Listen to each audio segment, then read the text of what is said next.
হিসেবে বাংলাদেশের খেলা দেখছিলেন, যেমনটা বলা হচ্ছিল যে পাপন ভাইও কিন্তু ব্যাটিং নিয়ে এখন একটু দুশ্চিন্তায় আছেন যে টি-20 বিশ্বকাপের আগে ব্যাটিংটা ঠিকঠাক মতো হচ্ছে কিনা, এই ব্যাটিং অ্যাপ্রোচটা আসলে টি-20 মানানসই কিনা আসলে।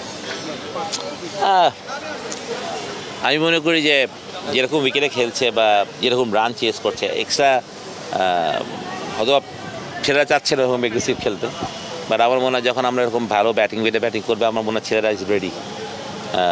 মানে হৃদয় যেটা 18 বলে 33 করলে হবে না যে ও 18 বলে 50 করতে পারবে অথবা, তো আমার মধ্যে সেই বিশ্বাসটা আছে ওদের প্রতি। তো হয়তোবা মানে চোখে পড়ার মতন হয়নি পারফরমেন্স, বাট আই বিলিভ যে দে আর অল রেডি এবং তারা মুখিয়ে আছে টু পারফর্ম।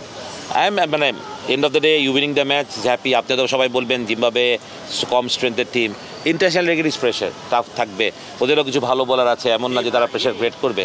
তো আমার দেয়ার ক্রিয়েট সেরকম প্রেশার নিয়ে খেলতে হবে, বাট আমি মনে করি তাদের অ্যাপ্রোচটা কিন্তু একদম খারাপ। হয়তো স্ট্রাইক রেট নিয়ে আপনি কথা বলতে পারেন, স্ট্রাইক রেটটা এখনও কারোর ব্যাট থেকে 140-এর স্ট্রাইক রেট আমরা হৃদয় বাদে ওইভাবে দেখি নাই হয়তো বা, বাট আমি মনে করি এটা খুব তাড়াতাড়ি হবে। 2-3 আবার একটা ইউজ টু হচ্ছে, ম্যাচ খেলছে।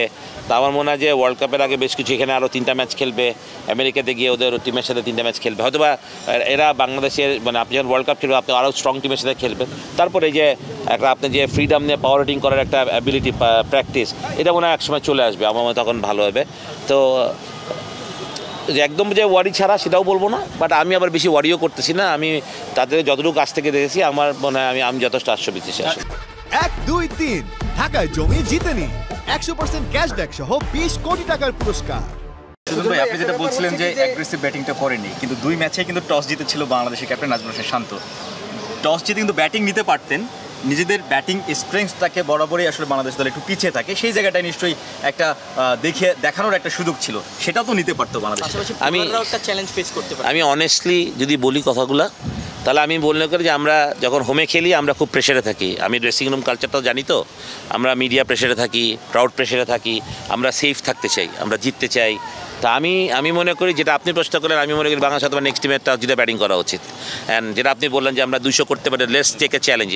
জিম্বাবুয়ের সাথে আমার 5-0 জিততে হবে, আমি সেটা বিশ্বাস করি, বাট আমি বিশ্বাস করি যে আমরা কতটুকু ভালো ব্যাটিং করতে পারি, আমরা কতটুকু এগ্রেসিভ হতে পারি, 6 ওভারের অ্যাডভান্টেজটা আমরা কিনে নিতে পারছি, এই ট্রেনিংটাই আমার মনে হয় করা উচিত। মানে আমার মনে হয় যে এটাকে আমরা যদি প্রিপারেশন বলি যে টুয়ার্ডস দ্য ওয়ার্ল্ড কাপ, তাহলে আমাদের এই প্রিপারেশনগুলো খুব ইম্পর্টেন্ট, যে আমরা কীভাবে করছি। এবং যেটা প্রশ্ন আসলো রাইট হ্যান্ড থেকে, যে আমরা রান করার পর ডিফেন্ড করার যে প্রেশারটা বোলারদের কাছে, সেটা তারা কতটুকু অ্যাপেল করতে পারে, সেটাও ইম্পর্টেন্ট। তা আমি মনে করি আমরা পারবো, মানে এটা আমরা একটু সেফ সাইডে যাচ্ছি, আমি সেফ ক্রিকেট খেলতে যাচ্ছি, যে আমরা জিম্বাবুয়ের সাথে সিরিজটা জিততে চাই, জিতে আমরা প্রেশার মুক্ত হতে চাই, এটা হচ্ছে আসলে আমার প্রেশার নিতে হবে। সেক্ষেত্রে আমার মনে হয় নেক্সট ম্যাচ বাংলাদেশ টস জিতলে আমি অবশ্যই আশা করি তারা পজিটিভ ডিসিশন নেবে, ব্যাটিংয়ের ডিসিশন নেবে। লেটস সি যে আমরা কত করতে পারি এই জিম্বাবুয়ে। তা আমরা যদি এই জিম্বাবুয়ের সাথে যখনই আমরা মানে 200+ করবো, কারণ আপনার ইন্টারন্যাশনাল ক্রিকেট এখন যখন IPL দেখি তখন মনে হয় যে 220 নট সেফ। সুতরাং 200 করাও যে আপনি ইন্টারন্যাশনাল জিতবেন এমন কোনো কাজ নেই। সুতরাং আপনাকে এখন থেকে এই 200 করার হ্যাবিটটা না জানলে তখন আপনার ওয়ার্ল্ড কাপে গিয়ে ইটস গোনা বি ডিফিকাল্ট, আমি যেটা মনে করি। সুতরাং এখন থেকে এই হ্যাবিটটা করতে হবে। সুতরাং আপনাকে এটা আপনি জিম্বাবুয়ে আপনার বোলিং এজটা 130-140 অল আউট হতেই পারে, তাহলে সেটা আপনাকে তাহলে চ্যালেঞ্জ করতে হবে, যে তাহলে আপনি চ্যালেঞ্জ করেন I will win the game by 13 overs বা 14 ওভার। তাহলে আপনি একটা কাট অফ টাইম দেন, আমি 15 ওভারের মধ্যে 140 শেষ করতে চাই, তাহলে আমি বলবো যে না, ইউর ডুইং থিংস রাইট, মানে আপনার প্রিপারেশনের কাজটাগুলো করতেছে। বা ডেফিনেটলি ধরেন প্রত্যেকজন কোচেরই লজিক ইজ ডিফারেন্ট। আমাদের প্রত্যেক যারা আমরা কোচিং করাই, আমাদের এক একজনের এক এক রকমের ইয়ে থাকে।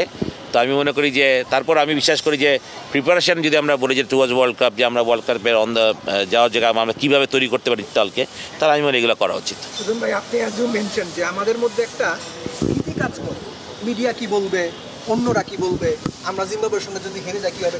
এইভাবে কি সত্যিকার অর্থে বড় ক্রিকেট প্লেইং কান্ট্রি হওয়া সম্ভব? সেখানে আমাদের সবার, সেটাকে আমাদের সবার দায়িত্ব না। যেমন লিটন ফার্স্ট ম্যাচে রান করেনি, বা কালকেও যে খুব একটা বড় রান করে সেটা আমি বলবো না, বা লিটন কি ওয়ার্ল্ড কাপ টিমে থাকবে, অনেক প্রশ্ন দেখলাম আমি, মানে আমি মিডিয়াতে ঘুরে ফিরে দেখি হয়তো বা। তা আমার কথা হলে এগুলো তো হওয়া উচিত না। লিটন বাংলাদেশের one of the finest batsman, or of form থাকতে পারে, এটাই সুবিধা। ক্রিকেটের দুটো কথা আছে, মানে ফর্ম আর অফ ফর্ম না। তো লিটন এখন একটু হয়তো অফ ফর্মে আছে। আমি মনে করি ও একটা ইনিংস যাবে টু মেক মানে বাংলাদেশকে সার্ভিস দেওয়ার জন্য। আমার মনে হয় সুতরাং আমাদেরকে এইগুলো জায়গা থেকে আমাদের সবারই দায়িত্ব আসলে। আমি মনে করি আমরা দায়িত্বর বেড়াটায় কিছুটা হইলেও আমরা মায়ের সাথে দলকে নিয়ে বেশি নাড়াচাড়া ঘাটাঘাটি কথাবার্তা বলাটা আমার মনে হয় যে সেটা কোনো সময় আমি যেটা বললাম আর দেশে থাকলে মানে এটা আমার ন্যাশনাল টিমের এক্সপিরিয়েন্স বলে যে দেশে থাকলে ছেলেরা আরও বেশি প্রেশারে থাকে। মানে সত্যি কথা বলতে ক্রাউড প্রেশার বলেন, মিডিয়া প্রেশার বলেন, মানুষের প্রেশার বলেন।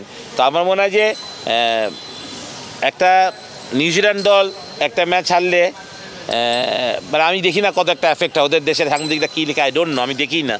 আর আমরা যদি হারি বা আমাদের প্লেয়ার যদি খারাপ খেলে তখন বলা হবে যে লিটন পারছে না, লিটনের নাম ঠনঠন দাস হয়ে যায়, মানে বিভিন্ন কিছু কথা হয়। তো আমার মনে হয় যে এইগুলাতে ছেলেদের মধ্যে ইয়ে করে let Liton play his own game. আর লিটন ইজ এক্সপিরিয়েন্স না, এখন ওকে ওর খেলাটা ওকেই চিন্তা করতে পারে। আই থিঙ্ক সেদিনকে ওর একটা কোচের ইন্টারভিউ দেখলাম যে he is working very hard. এবং আমার যতদিন ছিল আমি প্রতিদিন দেখেছি ও আলাদা করে ট্রেনিং করেছে, কষ্ট করছে, চেষ্টা করছে। But I think is just one innings away from his মানে ফর্মে ফিরে আসার জন্য। তো আমি ওটাই বলছি যে একটা ভালো দল হতে হলে প্রেশার নিতেই হবে, বাট দ্যাটস দড়ির ভিতরের প্রেশারটা নিলে ভালো। দড়ির বাইরের প্রেশার যদি এত থাকে তাহলে দড়ির ভিতরে প্রেশার নেওয়াটা আসলে ডিফিকাল্ট হয়ে যায়। তো মেন্টালিটি মানসিকভাবে আমরা আগেই পর্যদস্ত হয়ে যাচ্ছি দড়ির বাইরেই আসলে।